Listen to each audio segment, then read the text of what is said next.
Hello and welcome to Global News Today, bringing you exclusive interviews with leading experts every weekday here on Al Arabiya News. I'm Tom Burges Watson. Coming up on today's program, with trillions of dollars wiped off the value of stocks across the globe, the Trump administration stands firm on the tariffs policy that triggered the market turmoil, saying they're not kidding and they're not going to reconsider. As the roller coaster continues for world markets, we speak to Pascal Lammy, who headed up the World Trade Organization for 8 years. We'll ask him, are the tariffs in any way justified, and could they end up backfiring on the United States? And 3 days of mourning in Ukraine are underway for the 11 adults and 9 children killed in a Russian attack on the city of Kryvyi Rih.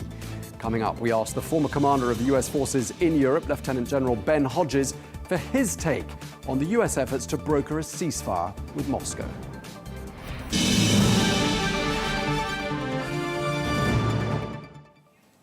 Hello and welcome to the program. As global stock markets continue to tumble, the US President Donald Trump is insisting that he won't back down on tariffs. That is, unless, he says, countries balance their trade with the United States. Well, President Trump is acknowledging the market sell-off, but he's also saying that, quote, sometimes you have to take medicine to fix something. I don't want anything to go down, but sometimes you have to take medicine to fix something. I spoke to a lot of leaders, European, Asian, from all over the world. They're dying to make a deal. But I said, we're not going to have deficits with your country. We're not going to do that, because to me a deficit is a loss. We're going to have surpluses, or we're at worst going to be breaking even. We will be taking in over $1 trillion over the next short period of time with the tariffs that I've already instituted. They're already in place. Now, we're treated so badly by other countries because we had stupid leadership that allowed this to happen. President Trump speaking there aboard Air Force One. Well, like the president, the U.S. Commerce Secretary Howard Lutnick is doubling down, asserting that the new tariffs are here to stay. There is no postponing. They are definitely going to stay in place for days and weeks. That is sort of obvious. The president needs to reset global trade. Everybody has a trade surplus, and we have a trade deficit. We are paying away our future and our lives. The countries of the world are ripping us off, and it's got to end. The president has made it crystal clear. This is the policy we are going to protect. The factories that come build in America, we are going to protect them. They're going to be successful. That's why they're going to build in America, the greatest economy in the earth. All of these companies are going to come and build here. Well, let's get more now. We're joined here in the studio by Jamil Ahmed, who is the chief analyst at the online trading brokerage GTC. Welcome to the program, Jamil. Just looking at the market boards today, I mean, a sea of red ink pretty much everywhere you look. And those tariffs weren't a surprise. Most people were expecting them. But do you think the dramatic reaction that we've seen suggests that perhaps things are worse than what the markets have priced in? I think somewhat. We have to consider an overall picture here. Firstly, global financial markets across multiple asset classes were at very high levels. In some cases, all-time high levels just recently. So investors have taken this as an opportunity to take some profits off the table. But secondly, yes, these tariffs are definitely more widespread and impactful, at least on headline, than some thought they would be. Because we always had this, is he serious? Are they really going to do it? And how is this going to work? And now we're starting to see from some of the comments that maybe we're not negotiating only for a deal. Maybe we're prepared to do this for the long game. If you look at the comments overnight, some medicine is good sometimes. Yes, we know there'll be some disruption, suggesting that we might see this trade war, trade tariffs, however we're going to phrase it, be here for a prolonged period. Whereas before, we thought we were negotiating. This is about making deals. Perhaps we are still going to make a deal, but we're going to play poker or something for some time and see who puts their cards on the table. And that's why global financial markets, whether we're looking at safe havens like gold, the safe haven of the US dollar, cryptocurrencies, oil, everything's falling because investors are reacting to concerns of what impact this will have on industries, economies, and of course, global financial markets come into the mix. I was going to ask you about some safe havens in just a moment. But before that, I mean, a lot of people are sounding the alarm. You've got people who are close to President Trump, like Bill Ackman, the hedge fund manager, the JP Morgan Chase CEO, James Dimon, warning about the very serious possibility of a global recession. I mean, what is the impact we're talking about here on the global economy? Well, there's direct impacts and there's indirect impacts. It's those indirect impacts that investors and everyday people are concerned about now. Because we don't know how this is going to impact XYZ industry, what this might mean to job creation, what it might mean to wage growth, what it might mean to whether we will not be able to afford a product in certain months that we're expecting to buy. Those are the indirect impacts. But directly, you're seeing major think tanks and institutions are up in their forecasts substantially for maybe a global recession. But even if we just take what happened in the US, we saw at the end of 2024, institutions predicting maybe a 15 to 20% chance of a recession in the US. We flash forward towards the end of Q1, obviously we're only 2 weeks into April so far, we're seeing those forecasts up by nearly double, in some ways more. And now, after these tariffs have finally been announced, some global institutions are not just suggesting a US recession, but a global recession. So the stakes are getting higher. Yeah, some of the forecasts are up to the sort of 60% probability mark. That's the one coming from JP Morgan. Now, we were talking about safe havens a moment ago. Gold, the most classic safe haven of them all. And yet, gold seems to have fallen a little bit. You'd have thought it would go up at times like this, wouldn't you? It's actually fallen by $100 since these tariffs were announced on Wednesday of last week, of course, Liberation Day. Now, we have to take into account that gold prices have hit more all-time highs than I can even count anymore over the past 9 to 12 months. But as a result of this investor concern, investor shock, we're seeing profits being taken across so many asset classes. Gold is one, US dollar, other aspects of commodities, global financial markets, stocks. Should these tariffs continue for the longer term, should the probability increase that we are going to have a global recession, I hope not, but a long period of global uncertainty, then maybe we're looking at another opportunity to invest in gold. There's also the other point of view. Maybe these tariffs were priced in somewhat for gold, but other asset classes, not the case. For example, oil is falling now $10 since the middle of last week. We have Bitcoin and cryptocurrencies fallen by 15 to 20,000, and global financial markets, even in the US, they haven't seen these falls since the early weeks of COVID. So no matter where you look, we're seeing volatility. Now, some of these norms about safe havens are being challenged, aren't they, by what you're saying, gold, and then, of course, Bitcoin, the safe haven of the modern age, and that's struggling as well, you say? I've always seen this, I would say, as somewhat of a clickbait that we shouldn't just call Bitcoin a safe haven. If you look at the traditional mechanisms of Bitcoin and when it's gone up and its volatility, first of the volatility itself, when any asset, and I admit it's an asset that we can consider, when it can shift by 5, 7, 9, 10% per day or trading session, that's not the norms of any safe haven in traditional economics. Nonetheless, what we can say is that it's an asset which investors purchase when they want to take on more risk in their portfolio. Oil is also considered as a risk asset. Stocks are considered a risk asset. At the moment, we're taking risk off the table, which is why some of those alternative assets, such as Bitcoin, cryptocurrencies, are also falling. And they're falling steeply like everything else. Okay, and just to wrap it up, give us some positive news. Are there any rays of light out there? Are there any asset classes or stocks that are bucking this rather negative set of trends? There's always opportunities in financial markets. We also look at the opportunity now in the Japanese yen. One, because it is considered as a safe haven currency. And secondly, if we look at the historical context, when there's periods of uncertainty, investors are loyal to the Japanese currency. We're seeing this again in recent sessions. Secondly, the Japanese yen has been historically now undervalued for a number of years. So investors are jumping on the opportunity there. They're also looking at the Swiss franc. Let's see how this plays out. This is like a big movie now, these trade tariffs. How is this movie going to play out? How much popcorn are we going to need? And then we'll see whether this is a good movie or is a bad movie. Maybe it's going to be over in a matter of days. We never know.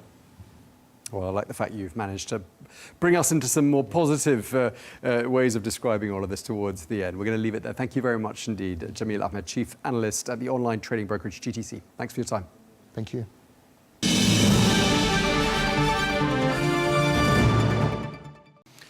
Well, as President Donald Trump continues to defend his tariffs policy, stocks in Asia and Europe have fallen further. Earlier on today, global markets took a sharp dive with the S&P 500 set to drop again, already 17.4% below its February peak. Well, economists are expressing serious concerns about the state now of the global economy. Meanwhile, overnight, thousands of protesters across the United States, all the way from New York to Alaska, rallied against President Trump and Elon Musk over a whole host of issues, such as government downsizing, the economy, immigration, and human rights, marking the largest day of demonstrations since President Trump came back to office.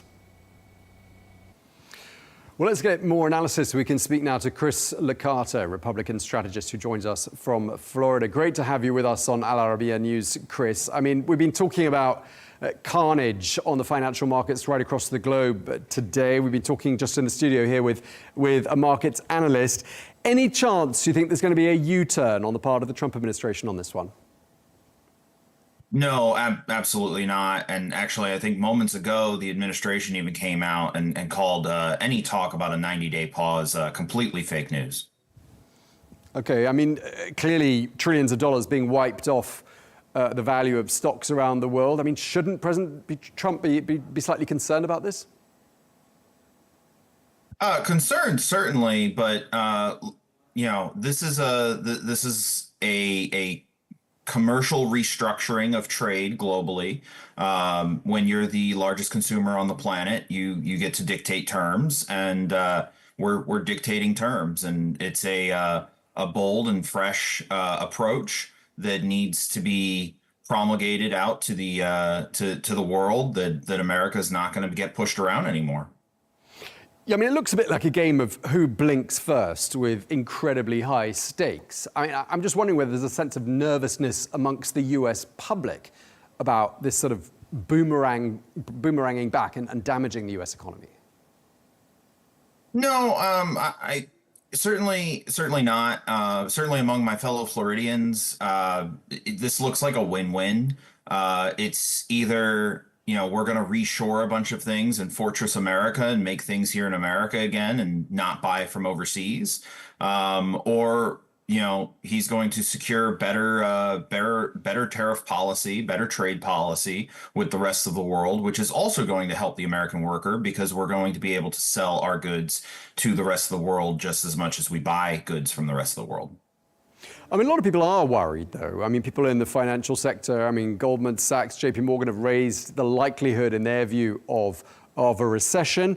We've got people like Bill Ackman, the hedge fund founder, who is a close associate of President Trump, saying this doesn't risk just damaging the US economy, it risks damaging the reputation of the US economy. And that could take a very long time to be rehabilitated, couldn't it? Yeah, and to that, I would just echo the words of the Treasury Secretary. 50% of Americans don't own anything in the market. They have mortgages to pay. They have credit cards to pay, and they're the ones who need relief. They're the ones who are championing the president's moves here, and so there's definitely a lot of room between Main Street and Wall Street, I think, in the rhetoric. Main Street's excited. Main Street is, they see this as a win-win. Okay, a big part of the rhetoric coming out of the Trump administration is the whole world, with almost no exception, is ripping us off. I mean, is that resonating with the US public? Is that how it feels to be an American right now, that the world is out there to fleece you somehow? Well, it's felt that way for 25 years. You go to the store, nothing's made here. Nothing says made in the USA. Everything's imported. And we have to spend our dollars to buy that stuff, which then ends up overseas. We're constantly sending our money to other countries, in a lot of cases, countries that hate us. Or don't friends that don't exactly share our values. This is why you get the vice president at the NATO summit, explaining how we need to share values. Okay, so how do we decipher all of this? I mean, do we take these tariffs at face value, or do we interpret them as being a call for us to come to the negotiating table on bended knee, cap in hand, however you want to look at it? That's for the rest of the world to decide. I would hope the rest of the world understands that the buyer's always right. You know, the consumer's always right, and the United States is the world's largest consumer, and that means we're right. If you want to sell to us, come cap in hand, and let's strike a deal so that we can trade with you and you can trade with us, and everyone will be happy. Otherwise, the United States is prepared to go its own way, and I don't think that that's the necessarily policy goal of the administration, but that's not our chess move to make. Our chess move to make is this one, and whatever the rest of the world decides is how it will play out. But it would be far worse for everyone if they don't come to the table cap in hand. Yeah, and we've got a little indicator of that because President Trump is threatening China with a further 50% in tariffs. That is, if Beijing doesn't withdraw that 34% retaliatory tariff on Washington. I mean, it looks like things could really escalate into uncharted territory from here, doesn't it?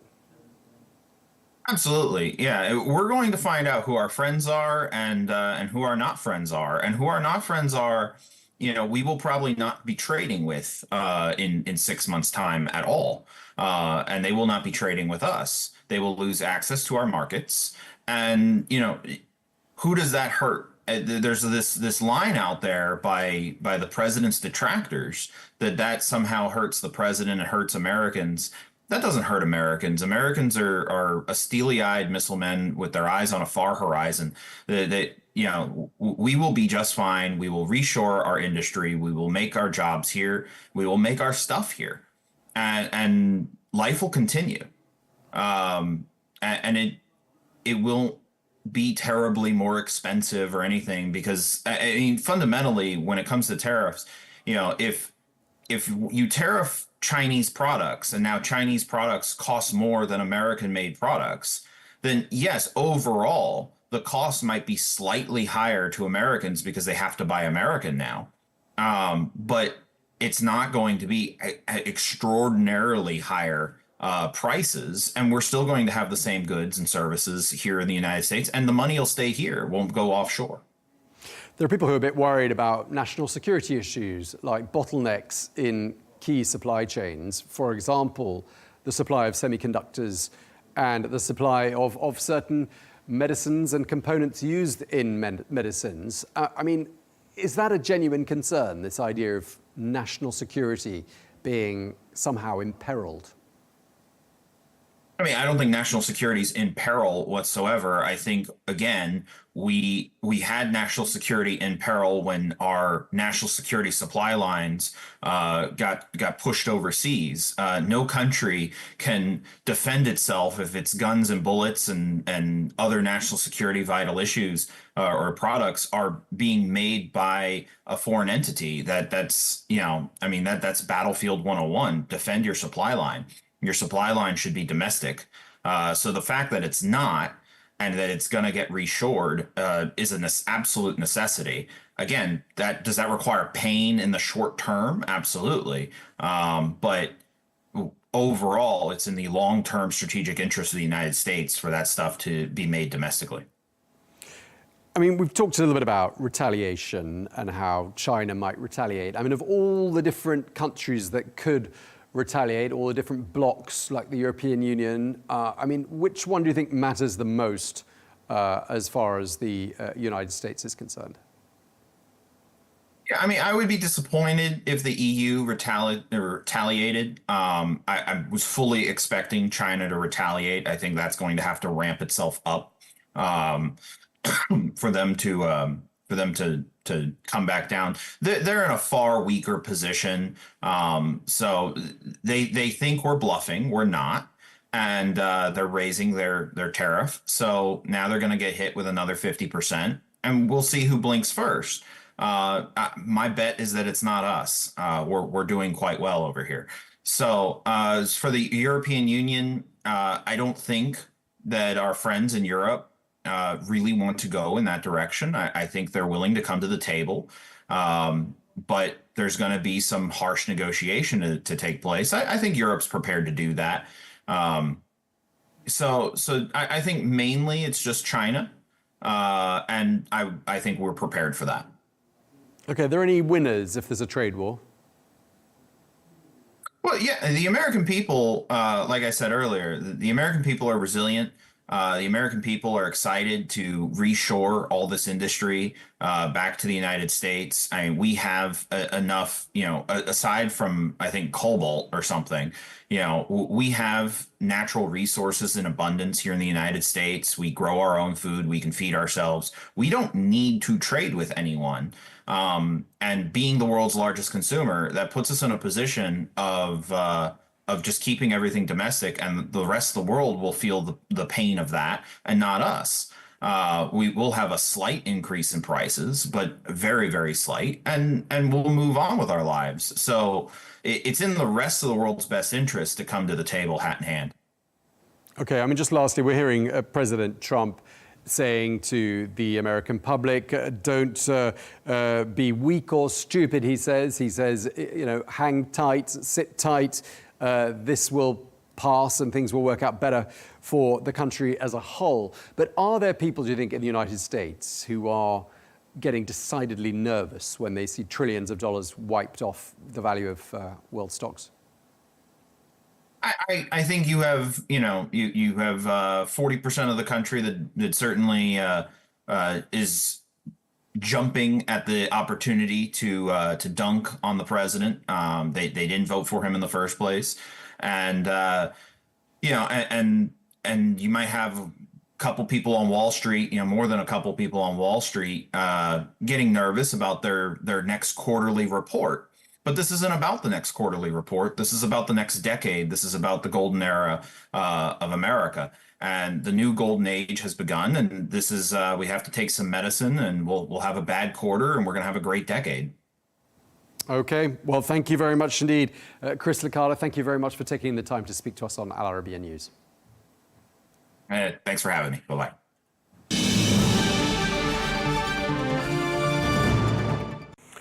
Now, it has been a roller coaster few days for world leaders and world markets after President Trump unveiled sweeping new tariffs, ranging from 10% to 49%.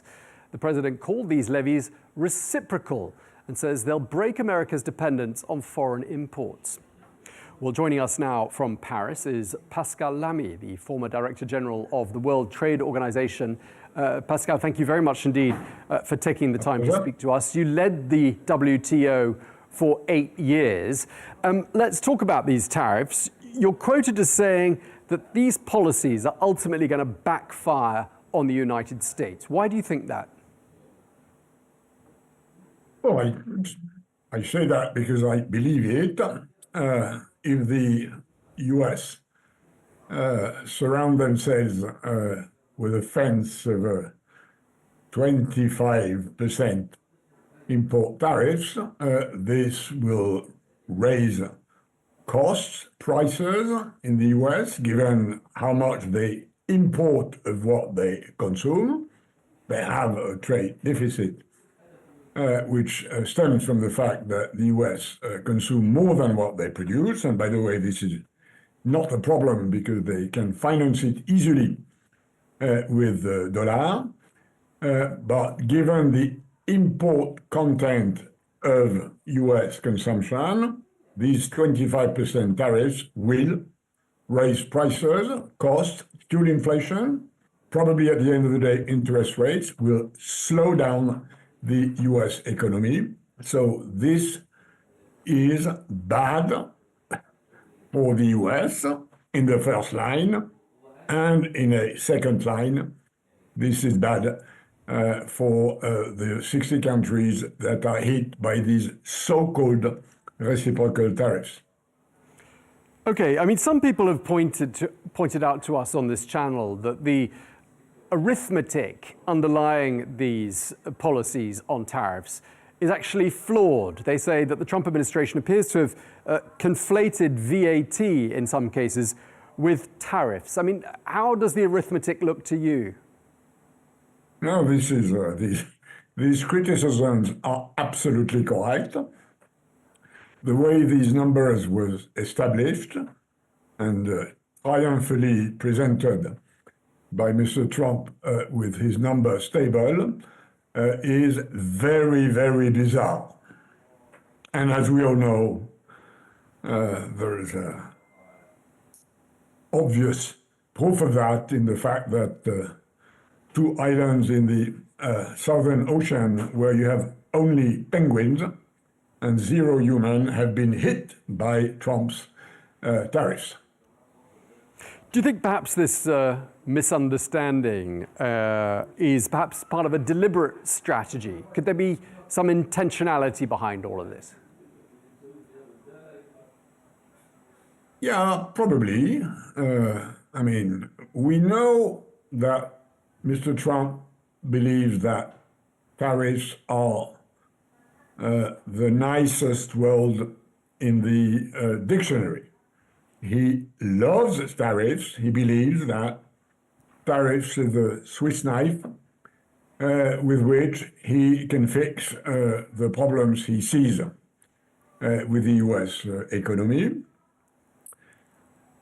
Starting, by the way, by the fact that the initial diagnosis that the US economy is in bad shape, is weak, because it's not well managed, is absolutely wrong.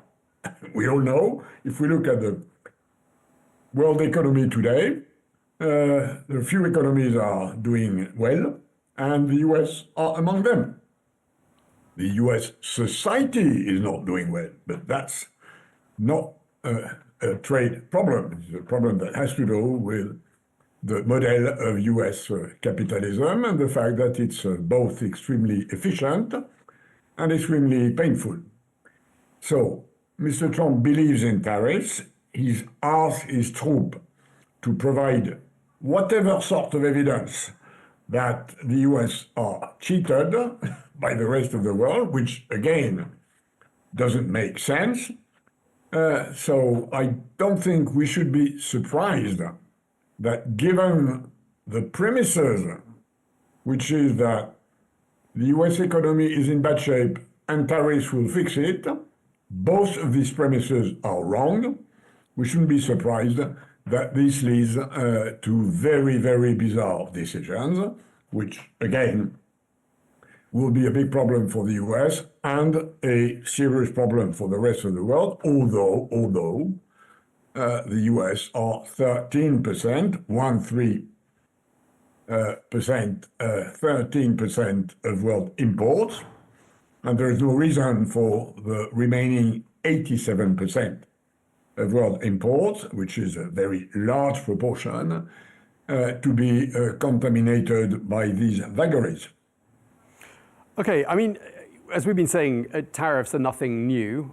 We've all known for some time that, as you say, Mr. Trump regards the word tariff, which, by the way, has its origins in Arabic, and that's something we've talked about on this channel before, is Mr. Trump's favorite word.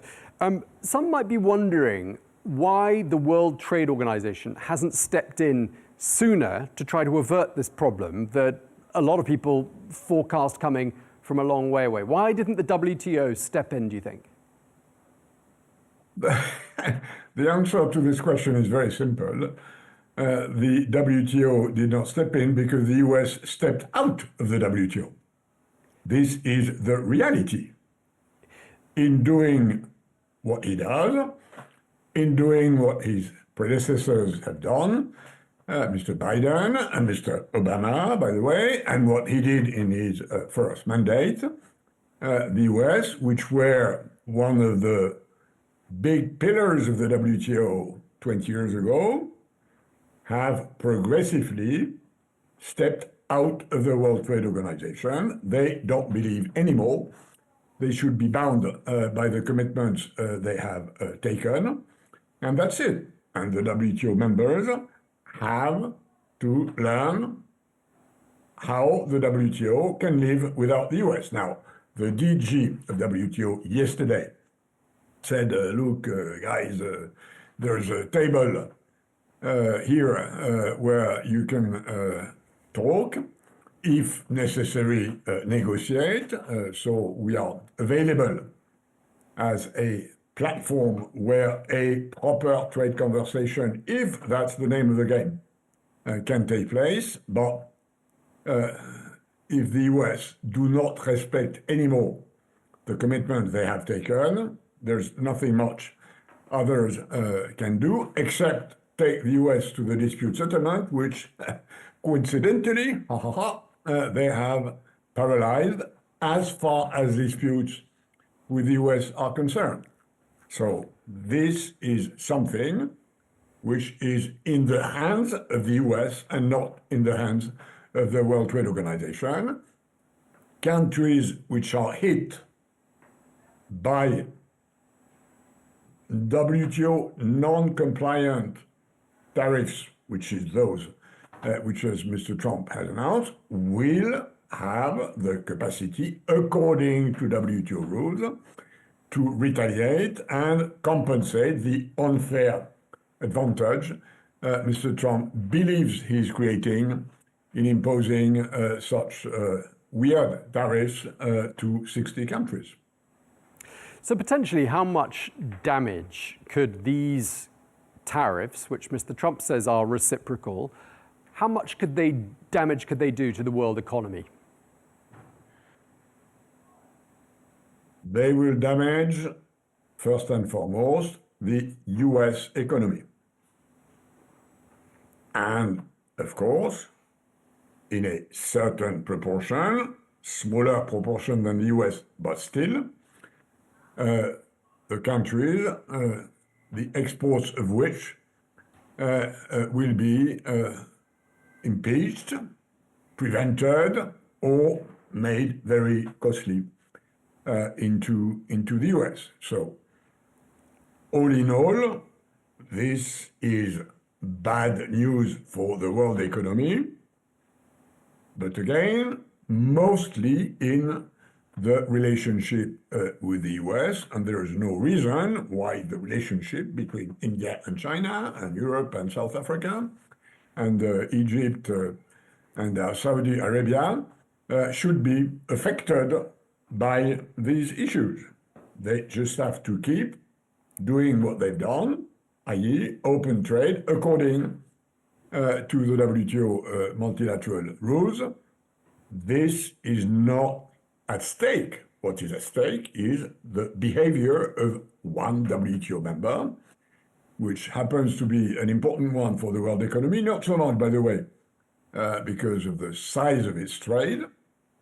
As all major countries, the US, relatively to their GNP, trade less than others, and small countries, relatively to their GNP, naturally trade more than average, and this is a constant of geography.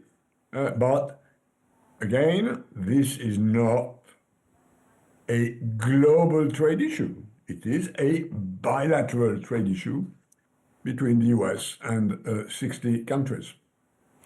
So how would you advise countries to bring this unpleasant chapter to an end? Would you advise negotiation or retaliation?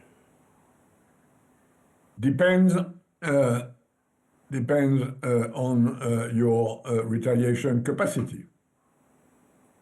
With the US and with Mr. Trump and the way he seems to be constructed and the way he seems to look for transactions, either you are strong and then you can try and push back, which is probably what the EU or China, for instance, have the capacity to do, or you are small and weak, and then you'd better try and negotiate while recognizing that these negotiations have little chance of leading to a balanced result. Normally, if you and me negotiate a trade deal, I will open my market to things you do better than I do, and you will open your market to things I do better than you do. We both will be happy to benefit from the comparative advantage we have, this will be a balanced deal. I don't think this is what Mr. Trump has in mind. So, big countries should show their muscle and retaliate in hitting US exports in areas which are politically sensitive, and there's a list of that, which is relatively well known. Others should try to negotiate if the price is modest, and anyhow, everybody has to look to other markets than the EU market. So the most advisable recommendation is start looking at where you can open more trade with countries who are willing to open more their domestic economy if you are willing to do the same, which is the name of trade negotiations. And I think that there is ample room for that. A market which is 10 to 20%, let's say, in orders of magnitude, can be, after a few years and a few modifications of value chains and investments, can be substituted. Okay, so mitigate the damage by doing more trade amongst each other, you're saying. Absolutely. But what about collective action? Do you see a situation in which, for example, China and the European Union decide to join forces and collectively take action, if you like, against the United States in order to mitigate the damage? That would make a lot of sense because coordinated retaliation is much more efficient than fragmented retaliation. And by the way, it seems from what I hear and what I read that the EU is discussing with a number of other countries. I think it's public now, publicly known that Japan, Korea, and China are talking together. So yes, there is obviously an opportunity to be more forceful, stronger, and more efficient if this is coordinated.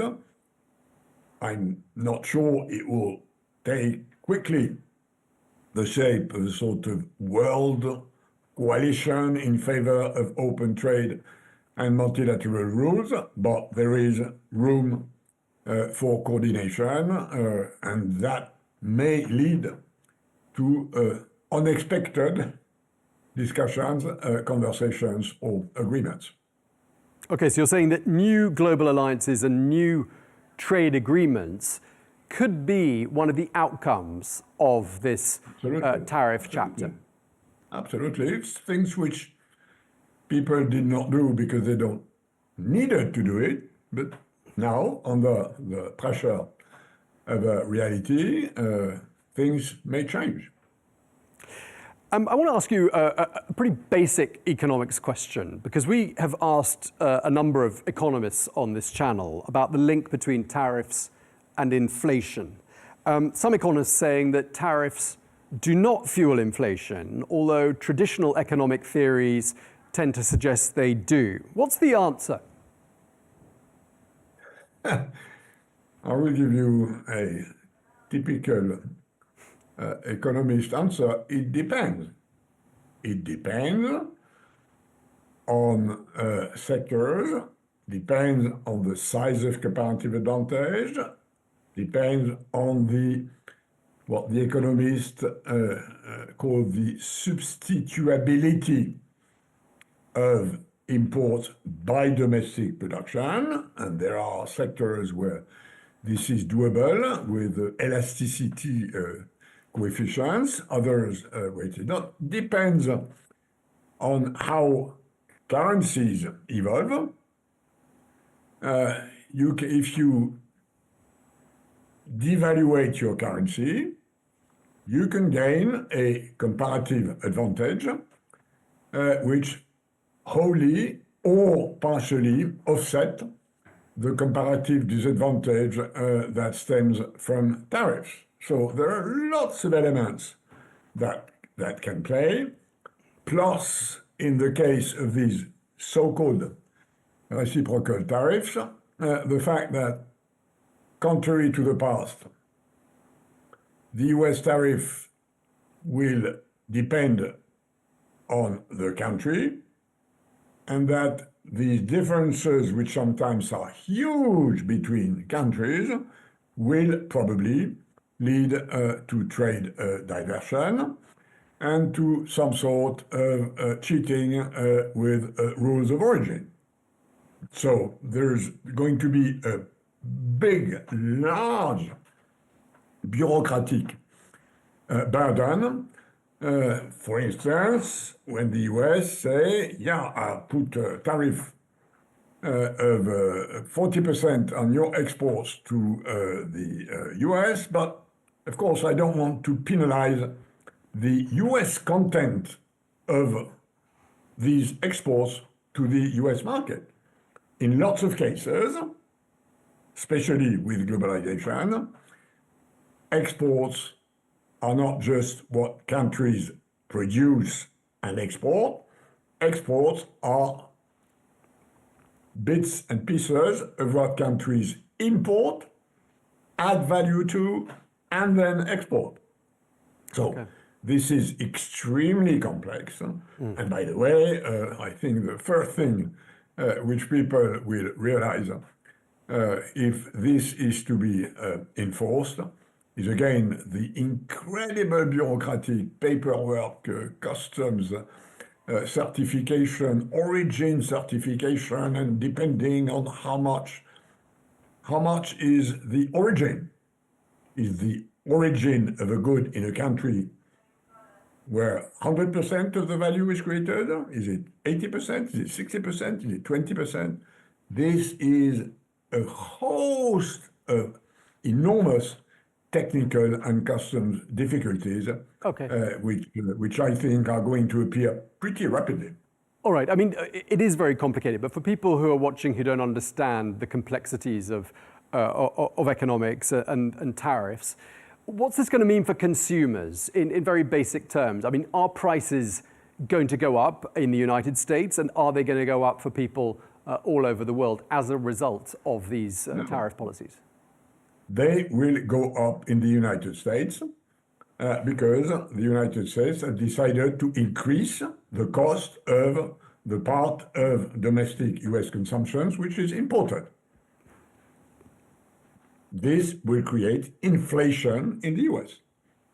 It will not create inflation in other countries, but if this inflation leads to an increase in interest rates, then the dollar interest rate will rise, which probably will have the same effect on a number of other bond markets, and this will penalize countries who are more or less indebted in dollars, and as a second round effect on currencies which may depend on the dollar. So there are transmission elements that will contaminate a part of that. What happens in the US will have an influence on the rest of the world, but much less than in the US. Okay, and just lastly, I mean, do you see moving forward a scenario in which the United States has to backtrack and reverse this entire tariff policy? Yes, I think, and that's what markets in recent hours and days have said. They have said this is bad. Companies will grow less, economies will grow less. This will make the capitalist system less profitable. So the price of the stocks have gone down. The price of the dollar has gone down.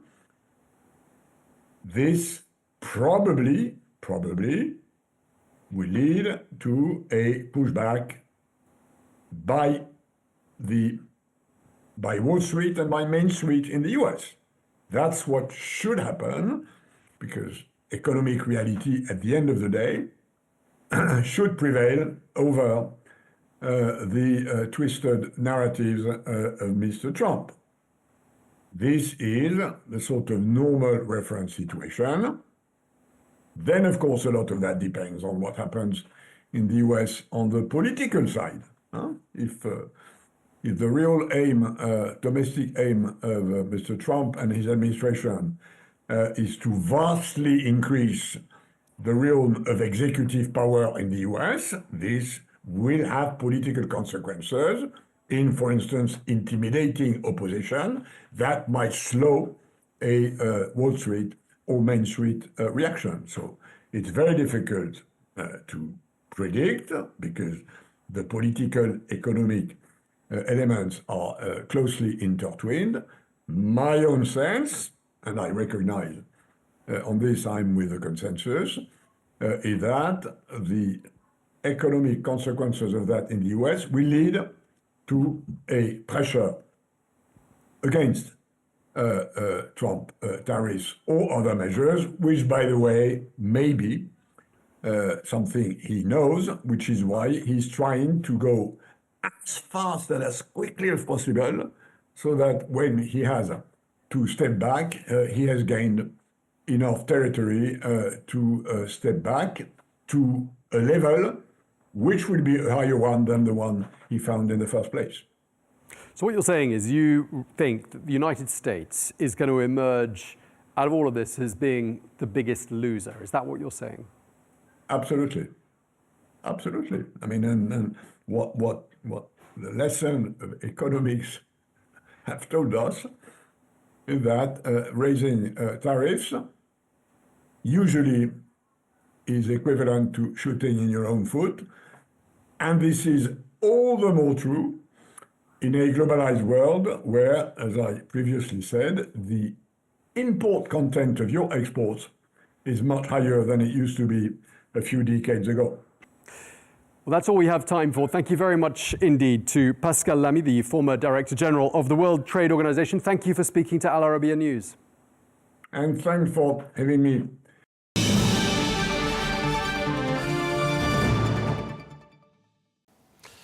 Turning now to the latest in Ukraine, where 3 days of mourning have begun following on from a missile attack on President Volodymyr Zelensky's hometown. Well, it was an attack that killed 20 people. Meanwhile, the French President Emmanuel Macron is calling for strong action. That is, he says, if Russia continues to refuse peace. Well, in a posting on X, President Macron emphasized that a ceasefire is needed as soon as possible.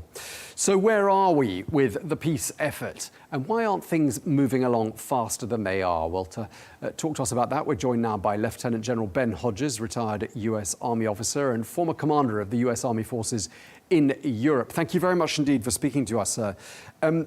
In 2014 to 2018, you were based in Germany, where you had that role of looking after the US presence in Europe. 2014 was the same year that Russia annexed the Crimean Peninsula. So in February 2022, when that full-blown Russian invasion of Ukraine began, did you feel like there was a sense of inevitability about the whole thing? Well, I think that we failed to realize or to understand what Russia was doing. I mean, their invasion of Ukraine in 2014 came on the heels of our failure to respond to their invasion of Georgia in 2008, or they're jumping over President Obama's red line in Syria. So that invasion was just like the next step for the Russians. And then, of course, we failed to really do anything significant after they invaded in 2014. But I think anybody that watches Russia, has watched Russia, and looks at their history, would recognize that they would not ever be satisfied with just getting Crimea, for example. So it sounds as though you're saying there's going to be some more acts and some more chapters to follow this one on the part of the Russians. I completely agree with you.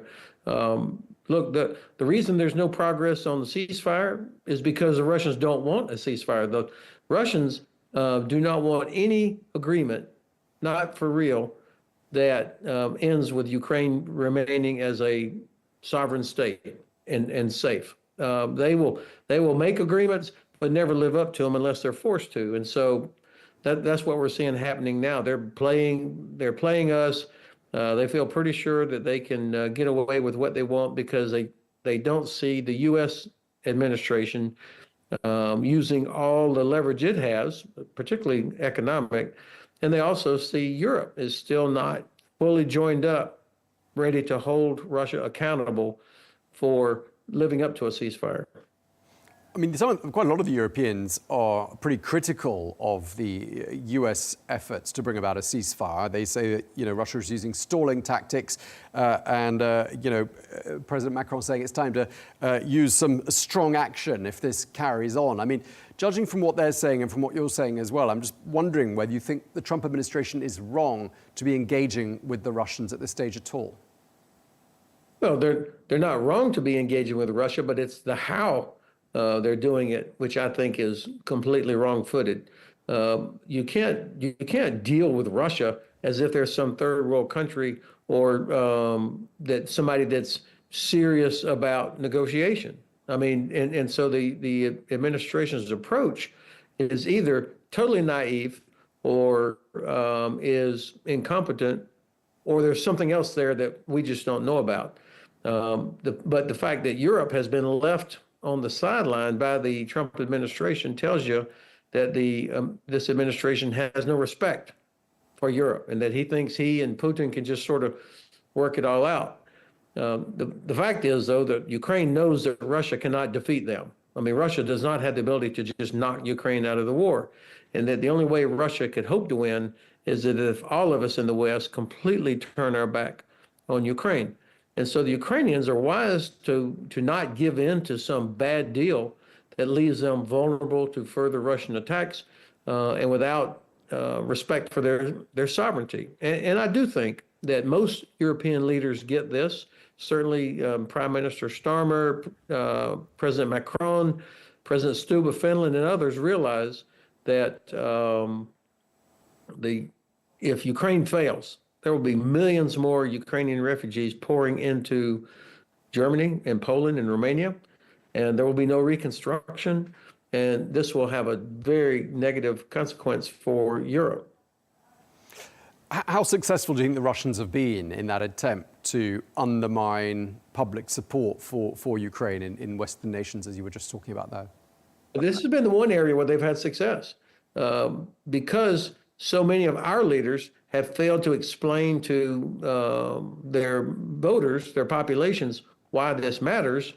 Then you get narratives out there such as this is charity, Ukraine is corrupt, Ukraine's not really a country, Crimea was always Russian, it's NATO's fault. All of this nonsense, none of it based in fact, is allowed to survive out there in Western in governments and societies and in media, because leaders have not taken the time and spoken to their populations as if they're adults about what's actually going on.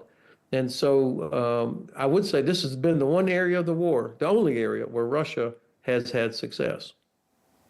Do you think perhaps Russia, the United States, is more interested in more broadly improving relations with Moscow, and that the war in Ukraine is somehow a bit of a sideshow here? Do you think that's the prism through which the Trump administration sees this? I think that's pretty good. A good analysis, unfortunately, that the administration, for some reason, manages to criticize everybody else but Moscow. The Russians, who are responsible for this war, escape any serious condemnation. They also escape tariffs, by the way, although everybody else, including Ukraine, gets hit with massive tariffs. Russia did not get any additional tariffs this week. So it makes no sense to me after, at my age of almost 67, and now we're looking at 75 plus years of NATO, that my government would be siding or taking with the Russian side or sympathetic to the Russian side is incredible. And I can't figure out why that would be the case. We don't need Russia as an ally against China. First of all, we're never going to be able to separate China from Russia. China needs Russian oil and gas too much. And Europe, all of our NATO allies plus, all of our NATO allies are a much better ally for us to deal with China and Russia anyway. So it just makes no sense to me, the approach of the administration. I mean, I'm sure it's something that you would have felt, a decade ago when you were based there in Germany, is that Europe needs to stand on its own 2 feet a little bit more, needs to spend more on defense. It's something we've been hearing a lot of over the last decade or so. I'm assuming that's something that was said a lot while you were based there. Are we seeing more signs that Europe is stepping up to the plate? Are you satisfied that Europe is gearing itself up to stand on its own 2 feet a little bit more? Well, you're exactly right that it's indefensible that all the wealthy nations of Europe have done such a poor job of providing for their own defense as well as contributing to the overall collective security of NATO and all of their allies. It's not defensible. So President Trump, as well as all of his predecessors, were correct to hammer away at allies for not doing that.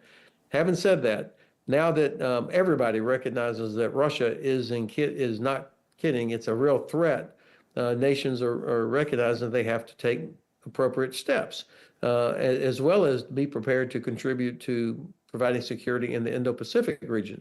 So we do see growth in military capabilities, growth in defense industry, and even Germany has taken the very challenging legislative steps to change the law so that they can have enough funds to pay for improving and modernizing their defense, as well as improving and modernizing their infrastructure, which is also important to collective security in Europe. The smaller Baltic countries, Estonia, Latvia, Lithuania, they've never been confused, but they also have grown the size of their militaries, both regular forces as well as the territorial or reserve forces. Finland is very, very strong. Poland is growing theirs. Romania is growing. I think Italy is much more of a capable military force than maybe is generally recognized. UK has always been a top-tier ally, incredible intelligence capabilities, great traditions of the Royal Navy, the Royal Air Force, and the British Army, but it's just too small. I mean, for UK to do what it needs to do, what it wants to do, is too small. And of course, this is a decision for His Majesty's government to figure out where do you prioritize? Do you have all the defense that you need, or you have only what you can afford? And so, like every other country, UK is having to make tough decisions as well. Just to sum up this conversation, because we're out of time. I mean, President Trump obviously promised to bring about peace in Ukraine within 24 hours of taking office, said it could be fixed pretty quickly once he was back in the White House. That hasn't happened. But I just want to sum up by asking you whether President Trump's presence in the White House has made any significant difference to this 3+ year long war in Ukraine. Well, I tell you what, I will give the president credit for being sincere when he says he wants the killing to stop. He has a long personal record of being opposed to these never-ending wars, as he calls them. So I'll give him credit for being sincere on that. But I've seen nothing coming out of the White House that did anything to put any pressure on Russia to come to the negotiating table. Zero. He has only made Ukraine weaker by stopping equipment and ammunition, by turning off intelligence sharing occasionally, for putting all of the pressure on the Ukrainian side, zero on the Russian side. So I don't see how, and of course he's tried to do this without working with all the allies who will have to live with the consequences of whatever the settlement is. So I can't say that his approach has been helpful.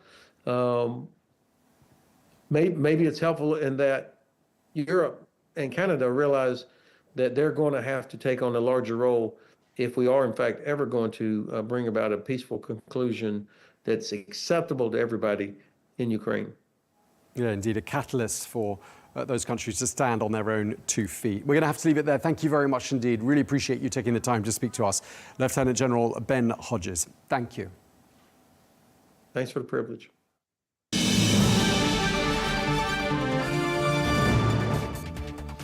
That is all we have time for on Global News today. Thank you very much indeed for watching. Be sure to join us again tomorrow for more exclusive interviews. Until then, bye-bye.